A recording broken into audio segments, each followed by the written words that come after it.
Today's TrueFire artist spotlight is Tim Lurch. World-renowned for his solo guitar playing and his approach to jazz and blues, Tim is also a member of the legendary Northwest Gypsy jazz group Pearl Django. Tim is a best-selling author of the Melodic Jazz Guitar Chord Dictionary and Melodic Jazz Guitar Chord Phrases, an Emmy Award-winning composer and a sought-after session guitarist.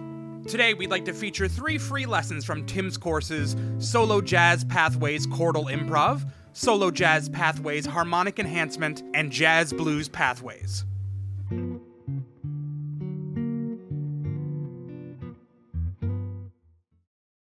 Okay, now we're going to look at a very important chord progression. It's a 2-5-1, but it's in minor. And in the key of D minor, the chords would be E minor 7 flat 5, sometimes known as E half diminished, although that's not a name I particularly like, but you should either know it by that or know that some people call it that. A7, usually with some kind of raised 5 or sharp or flat 9s, resolving to either D minor 7 or D minor 6. More and more these days you'll see this progression written in fake books and things as having a minor 6 as the 1 chord. So let's say we're going to play it here. 1, 2, 3, 4. 2, 3, 4.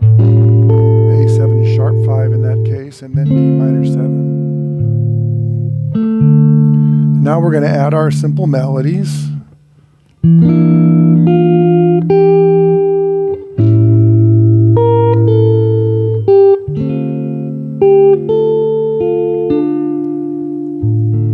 I found it helpful to play the chord with 3 fingers, leaving a little finger available, and then I can get the 11th degree down,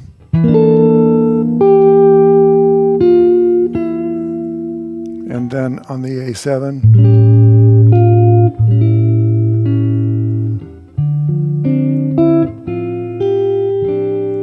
now you might think of this A7 has got the F in it. Sometimes we call that note a sharp 5. In this case, I think it's more correct to call it flat 13 because it's that is a natural 5 that's right underneath it.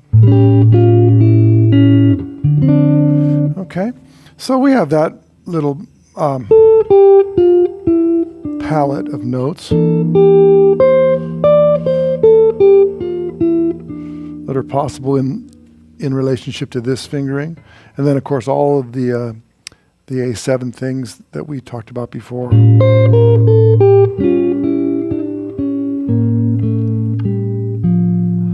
All those notes are possible. And then some kind of D minor, either D minor 7, D minor 6. I'll show you this fingering.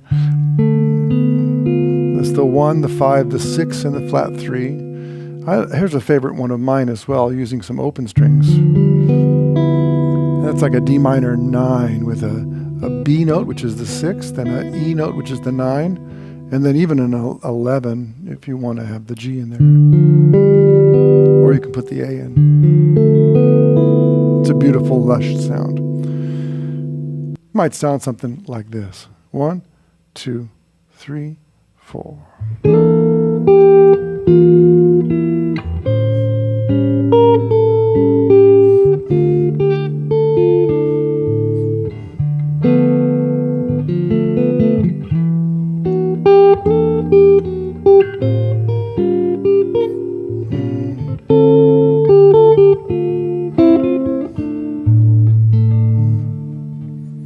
Okay, there's 2-5-1 in D minor.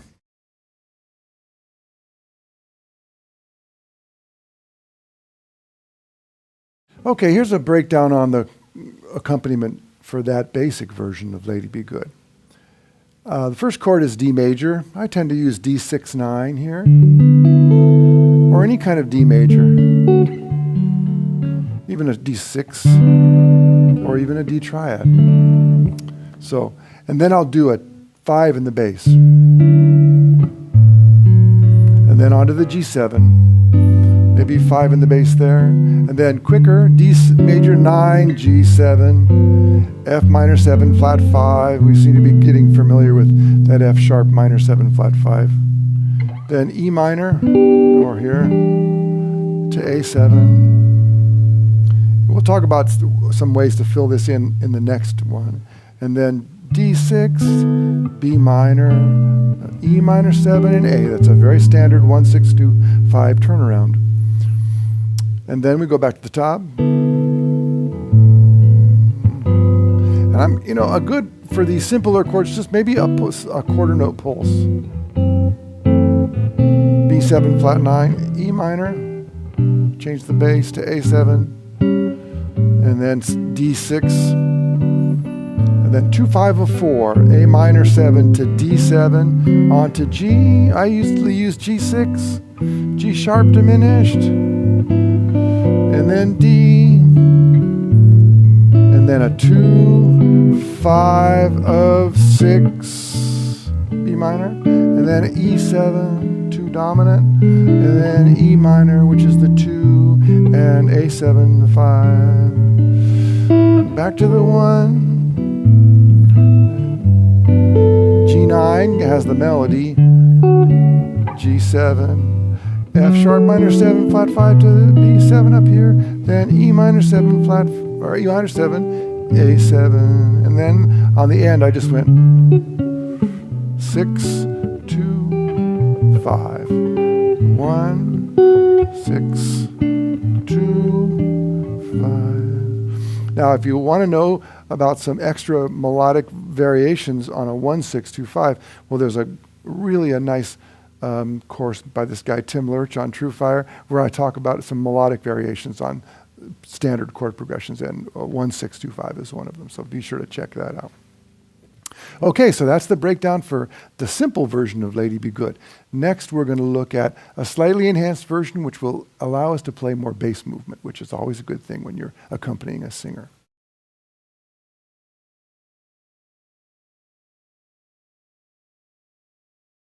Okay, so on Tacoma Blues, the comping section, it's very simple. In fact, because the 6/8 groove has that kind of propulsive feeling, we don't really need to do a whole lot.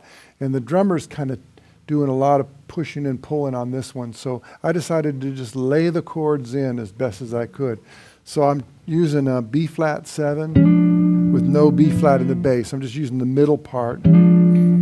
So it's ba-da. 1, 2, 3, 4, 5, 6. Da, da, da, da. Back up.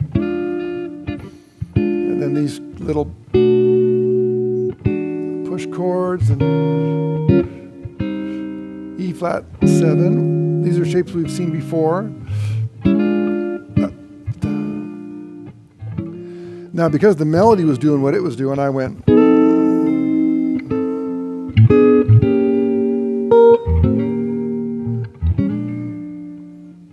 And I resisted the temptation to play a 5 chord at the end of this thing. And then you can do a little bit of half stepping, that kind of stuff. And then I went down here. Just for a variation on the B minor to E7. You can throw in one of those if you want.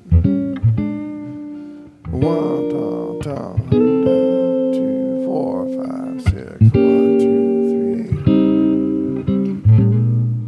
Nothing very fancy. The third time I went, a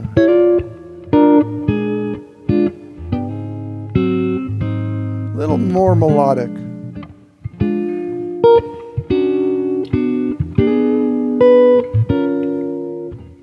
And then the rest is pretty much the same. So sometimes when you're comping, just do exactly what's necessary and nothing more, and you'll be really making everybody happy, and you might get called back for the gig or just have a better time yourself. So we're really talking about just laying the chords in, giving the harmony, letting the other guys in the rhythm section do a lot of the work, and let the soloist have some breathing room. So that's the overview of the comping for Tacoma Blues in 6/8.